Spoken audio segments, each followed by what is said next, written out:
শোন বাবা, আমি কাল সকালে বাড়ি যাবো গা। আমার জন্য চিন্তা করিস না, আমার আল্লাহ দেবে। তোরা সুখে থাক, তোদের সুখে আমি সুখী। বাবা, আমি তোমার দুঃখ কষ্ট বুঝি, কিন্তু আমি বাবা অনেক কষ্টে আছি। আমি কারোর সাথে শেয়ার করতে পারি না, সেটা তো তুমি জানো। যদি মানুষের সাথে শেয়ার করি, মানুষ আমাকে থুতু দিবে। আমি না বাবা, আমার হাত পাও না শিকলে বাঁধা। এই যে তুমি আমার বাবা, তুমি আসছো না, আমি পারতেছি তোমাকে বুকে জড়িয়ে ধরতে, না তোমার সাথে ভালো করে কথা বলতে। কেন বাবা, কেন? আমার বউ দিনের পরে দিন যে মানসিক টর্চারগুলো সে আমাকে করে, সেটা তো তুমি সবই জানো। তুমিও তো এখানে 2-3 দিন ধরে আসছো।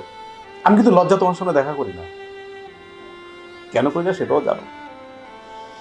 কিন্তু বাবা, তুমি তো আমাকে এই শিক্ষা দাও নাই যে ভেজাল করা, ভেজাল খাওয়া, এইটা সেটা, মানে যত সব 2 নম্বরই কাজকাম তুমি আমাকে সে শিখাও নাই। কিন্তু আমার কপাল এমন হলো কেন বাবা? তার কিসের এত টাকা দরকার?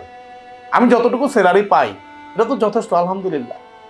স্যার অনেক টাকা দরকার, অনেক কারি টাকা দরকার। শুধু তার না, তার বাবাও একই অবস্থা, আমার শ্বশুরও একই অবস্থা। যাই হোক বাবা, তুমি আমাকে মাফ করে দিও। শোন বাবা, মাফ তো আর কিছুই নাই।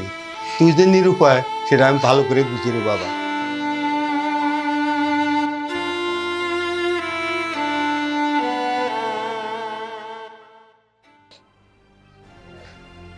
মানে আমি তোর চেহারাটা নষ্ট করে দিলাম, আমার কারণে আজকে তোর চেহারাটা জ্বলে গেল।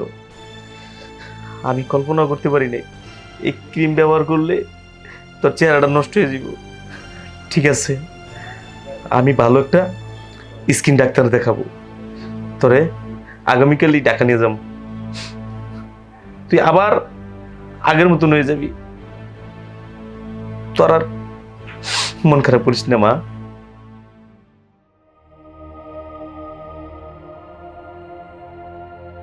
আসসালামু আলাইকুম ভাইয়া। ওয়ালাইকুম সালাম।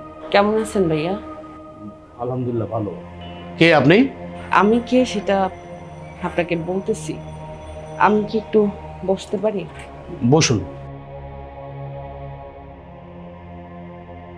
আমি তো ঠিক আপনাকে চিনছি না, কে আপনি? না, আপনি আমাকে চিনেন না।